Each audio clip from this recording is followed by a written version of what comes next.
8 जुलाई 2026 की शाम तुर्की में नाटो समिट का आखिरी दिन, लेकिन इसी दिन अमेरिका ने ऐसा सीक्रेट ऑपरेशन अंजाम दिया जिसकी भनक वहां मौजूद पत्रकारों तक को नहीं लगी। कहानी शुरू होती है ईरान से। ट्रंप ने इसके ठीक एक दिन पहले ऐलान किया था कि ईरान के साथ सीजफायर अब खत्म हो चुका है, बातचीत का कोई मतलब नहीं बचा है और इसके बाद हालात तेजी से बिगड़ने लगे।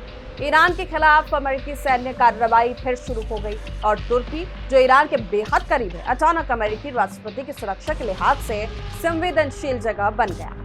यहीं से शुरू हुई ट्रंप को सुरक्षित तरीके से तुर्की से बाहर निकालने की प्लानिंग। एयरपोर्ट पर पुराना एयरफोर्स वन तैयार खड़ा था। व्हाइट हाउस प्रेस कोर के पत्रकारों को भी उसी विमान में बैठा दिया गया, लेकिन उन्हें एक अजीब निर्देश दिया गया, खिड़कियों के शेड्स बंद रखिए। उस वक्त शायद किसी पत्रकार ने नहीं सोचा होगा कि इस विमान के अंदर सबसे बड़ा रहस्य छिपा हुआ है। ट्रंप आए, कैमरों के सामने दिखाई दिए, एयरफोर्स वन में चढ़े, हाथ हिलाया और कुछ देर बाद विमान ने उड़ान भर दी। हर किसी को लगा राष्ट्रपति भी इसी विमान में है, लेकिन असली कहानी यहीं से पलटती है। ट्रंप उस एयरफोर्स वन में थे ही नहीं। बताया गया कि ईरान से संभावित खतरे को देखते हुए ट्रंप को बेहद गुप्त तरीके से दूसरे विमान में ले जाया गया और एयरफोर्स वन को एक तरह के डिकॉय के तौर पर इस्तेमाल किया गया। करीब 1 महीने बाद सामने आई रिपोर्ट्स ने इस पूरे ऑपरेशन को लेकर सवाल खड़े कर दिए। आखिर ट्रंप को एयरफोर्स वन से निकलकर दूसरे विमान तक कैसे पहुंचाया गया? और सबसे चौंकाने वाली बात, राष्ट्रपति को एक साधारण कैटरिंग ट्रक के रास्ते क्यों ले जाया गया? दोस्तों नमस्कार, मैं हूं आपके साथ प्रशिता शर्मा। आप देख रहे हैं राष्ट्र टीवी। दरअसल 8 जुलाई को ट्रंप कतर से मिले नए बोइंग 7478 जंबो जेट से तुर्की पहुंचे। ये वही विमान है जिसे भविष्य में एयरफोर्स वन के रूप में इस्तेमाल करने की योजना है, लेकिन वापसी के लिए ट्रंप ने इस नए विमान का इस्तेमाल नहीं किया। उनकी वापसी पुराने और आधिकारिक एयरफोर्स वन से होने की जानकारी दी गई। इस फैसले के पीछे एक बड़ी वजह भी थी। कतर से मिले इस विमान की सुरक्षा और उसमें किए जाने वाले बदलावों को लेकर पहले ही सवाल उठ चुके थे। लेकिन अब ध्यान दीजिए, उस रात एयरपोर्ट पर क्या हुआ। ट्रंप कैमरों के सामने एयरफोर्स वन में चढ़ते दिखाई दिए। सब कुछ बिल्कुल सामान्य लग रहा था, लेकिन कुछ ही मिनट बाद एयरपोर्ट पर खड़ा एक कैटरिंग ट्रक अचानक इस पूरी कहानी का सबसे अहम हिस्सा बन गया। कैटरिंग ट्रक यानी वही वाहन जो विमानों में खाना और दूसरी जरूरी चीजें पहुंचाने के लिए इस्तेमाल होता है। इस ट्रक में एक खास लिफ्ट सिस्टम होता है जिसके जरिए इसका कंटेनर विमान के दरवाजे की ऊंचाई तक पहुंच जाता है और इसी सिस्टम का इस्तेमाल करके ट्रंप को कथित तौर पर एयरफोर्स वन से बाहर निकाला गया। ट्रंप पहले विमान के भीतर गए, फिर उसके पिछले हिस्से की तरफ पहुंचे और वहां मौजूद कैटरिंग ट्रक के जरिए बाहर निकल गए। इसके बाद ट्रक एयरफोर्स वन से अलग हुआ और पास खड़े दूसरे विमान की तरफ बढ़ा। वे विमान था बोइंग C-328। ये बोइंग 757 पर आधारित अमेरिकी वायुसेना का VIP ट्रांसपोर्ट विमान है, जिसका इस्तेमाल अमेरिकी सरकार के बेहद वरिष्ठ अधिकारियों की यात्रा के लिए किया जाता है। यानी कैमरों के सामने दुनिया को यह दिखाया कि ट्रंप एयरफोर्स वन से रवाना हो रहे हैं, जबकि असली यात्रा दूसरे विमान से हो रही थी और एयरपोर्ट की तस्वीरों में भी इस ऑपरेशन के कई संकेत दिखाई देते हैं। एयरफोर्स वन की एक तरफ सीढ़ियां लगी थी, दूसरी तरफ कैटरिंग ट्रक मौजूद था और उसका कंटेनर विमान के स्तर तक उठा हुआ दिखाई दिया।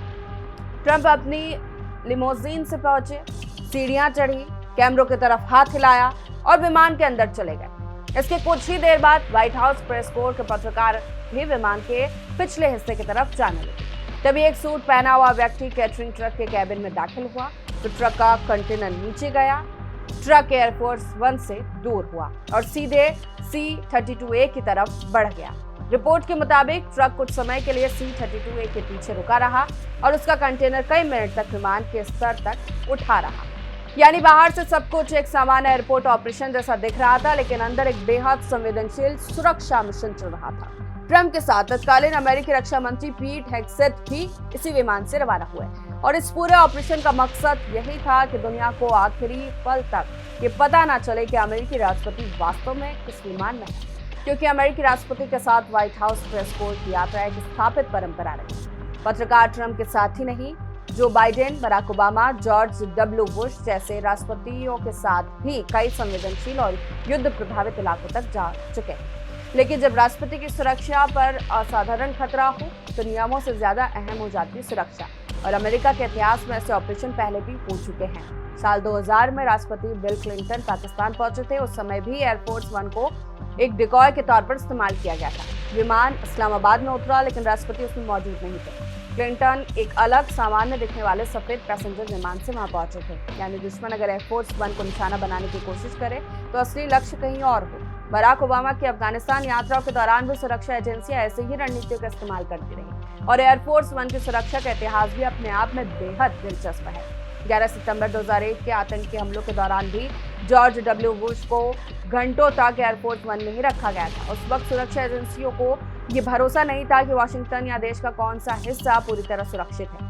पेंटागन पर हमला हो चुका था, खतरा वास्तविक था, इसीलिए एयरफोर्स वन राष्ट्रपति को लेकर उड़ता रहा। फ्यूल के लिए लुइसियाना में रुका, फिर वहां से रवाना हुआ और आखिरकार नेब्रास्का पहुंचा, क्योंकि वहां अमेरिकी स्ट्रेटेजिक कमांड की बेहद सुरक्षित भूमिगत सुविधा मौजूद थी। यानी जिस विमान को दुनिया अमेरिकी राष्ट्रपति के लिए सबसे सुरक्षित जगहों में से एक मानती है, वही विमान कभी कभी सबसे बड़ी कमजोरी भी बन सकता है, क्योंकि एयरफोर्स वन को पहचानना मुश्किल नहीं। उसका खास डिजाइन, उसका पैटर्न, उसकी मौजूदगी, सब कुछ उसे तुरंत पहचानने योग्य बनाता है। और अगर दुश्मन को पता चल जाए कि राष्ट्रपति किस विमान में है, तो सुरक्षा का सबसे बड़ा फायदा ही खतरे में बदल सकता है। इसीलिए जरूरत पड़ने पर अमेरिकी सीक्रेट सर्विस असली राष्ट्रपति के लोकेशन छिपाने के लिए डिकॉय का इस्तेमाल करती है। तुर्की में भी कथित तौर पर कुछ ऐसा ही हुआ। ईरान के साथ सीजफायर खत्म होने के बाद हालात फिर संवेदनशील हो चुके थे।